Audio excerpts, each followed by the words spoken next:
Belonia CPIM party ने ADC के गठन और कॉकबोरोक भाषा की मान्यता सहित 4 सूत्री मांगों की मान्यता के साथ 3 मार्च 1975 को शहीद धनंजय त्रिपुरा के 48वें शहीद दान दिवस को मनाया।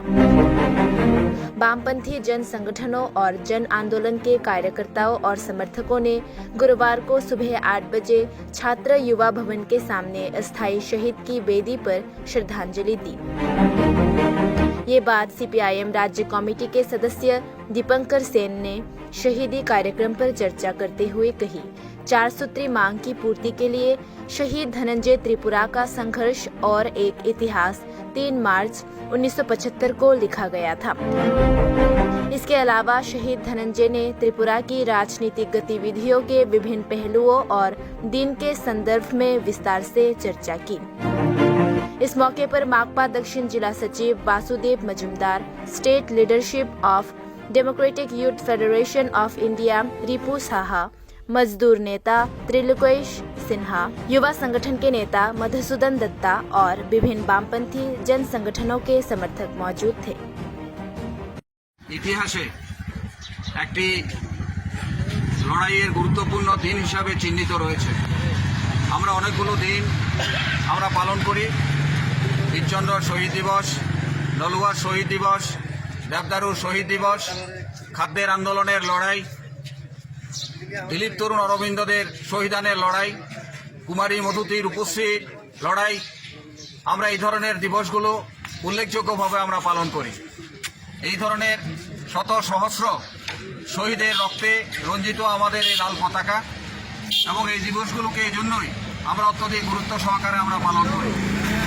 আপনারা জানেন যে 48 বছর আগে জোলাইবাড়িতে ঘটে যাওয়া এই ধরনের একটি ঘটনাকে কেন্দ্র করে প্রত্যেক বছর আমরা মর্যাদার সঙ্গে এই দিবসটি পালন করি এবং আপনারা দেখেছেন যে ধনঞ্জয় ত্রিপুরার শহীদ স্মৃতিসৌধ এবং একটি পার্কও নির্মিত হয়েছে তার স্মৃতিকে অম্লান করে রাখার জন্য।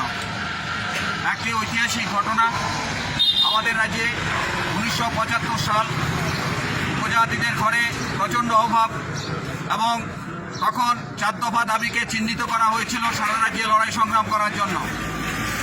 এডিসি গঠন অর্থাৎ স্বশাসিত জেলা পরিষদের দাবি, ককবরক ভাষাকে স্বীকৃতি দেওয়ার দাবি, উপজাতিদের হস্তান্তরিত জমি যেগুলো বিভিন্নভাবে হস্তান্তরিত হয়ে গিয়েছিল সেই জমিগুলো ফেরত এবং উপজাতিদের জন্য সংরক্ষণ, এই 4 দফা দাবির ভিত্তিতে সারা রাজ্যে গণমুক্তি পরিষদ এবং সিপিআইএম তারা যৌথভাবে এই আন্দোলনের ডাক সেখানে মধ্যে দিয়েছিলেন।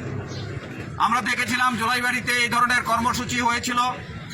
জোলাইবাড়িতে তহসিল অফিসের সামনে এই ধরনের কর্মসূচিকে সামনে রেখে দুটি মিছিল জোলাইবাড়ির 2 প্রান্ত থেকে সেখানে মধ্যে এসেছিল।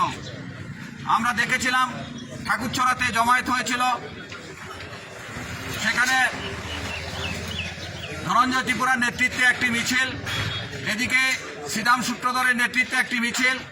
এই 2টি মিছিল রওনা হয়ে জোলাইবাড়ি তহসিলের সামনে যখন আসে তখন আমরা দেখলাম এই আন্দোলনকে দমন করার জন্য বরেন্দ্র কর্মকার, ওসি শান্তিবাজার তাকে ডাকা হয়েছিল।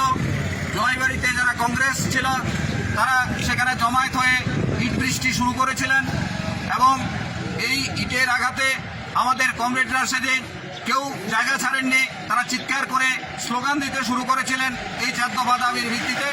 আমরা দেখলাম তখন সেখানে গুলি করা হয়েছিল এবং প্রচণ্ডভাবে মারধর করা হয়েছিল।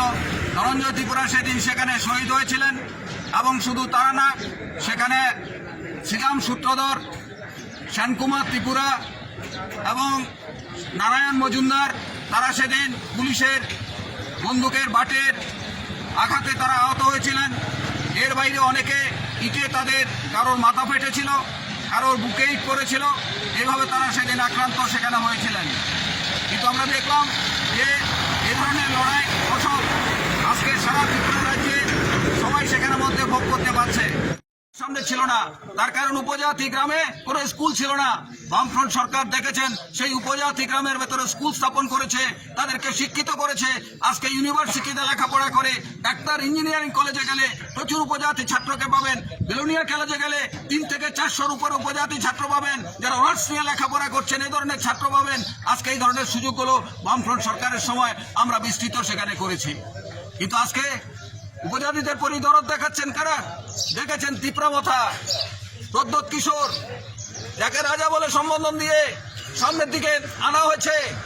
কিন্তু এটা দুর্ভাগ্যের, যেই প্রদ্যোৎ বাবু উপজাতিদের জন্য এত দরদ দেখাচ্ছেন, সেই প্রদ্যোৎ বাবু নিজেই ককবরক ভাষা জানেন না। তিনি অন্য ভাষায় কথা বলেন, ইংরেজিতে কথা বলেন, হিন্দিতে কথা বলেন, নিজে ককবরক ভাষায় কথা বলতে পারেন না, অথচ উপজাতিদের জন্য দরদ সেখানের মধ্যে দেখাচ্ছে। বারবার শিকারী মোরগ হিসাবে তাদের ব্যবহার করা হয়েছে। একসময় টিউজেসের জন্ম দেওয়া হয়েছিল, কারণ উপজাতিদের ঘরে বামফ্রন্ট তার লাল পতাকাকে দীপ্ত করেছিল। উপজাতিদের লড়াইয়ের মধ্য দিয়ে এই কমিউনিস্ট পার্টি ত্রিপুরায় শক্তিশালী হয়েছে। কাজে এই জায়গাটাকে ভাঙার জন্য তারা প্রতিনিয়ত চেষ্টা করেছে, এবং শুধু তাই না, বিভিন্ন সময় শিকারী মোরগ তৈরি করেছে, কখনো টিউজেস, কখনো আইপিএফটি, কখনো আইএনপিটি, আর এখন তীব্রমথা নামে আরেকটি নতুন দলের উদ্বোধন করে আপনারা দেখেছেন উপজাতিদের বিভ্রান্ত করার চেষ্টা হয়েছিল। এখন ঘরে ঘরে মানুষ তার কুফল সেখানে মধ্যে ভোগ করতে শুরু করেছে। তারা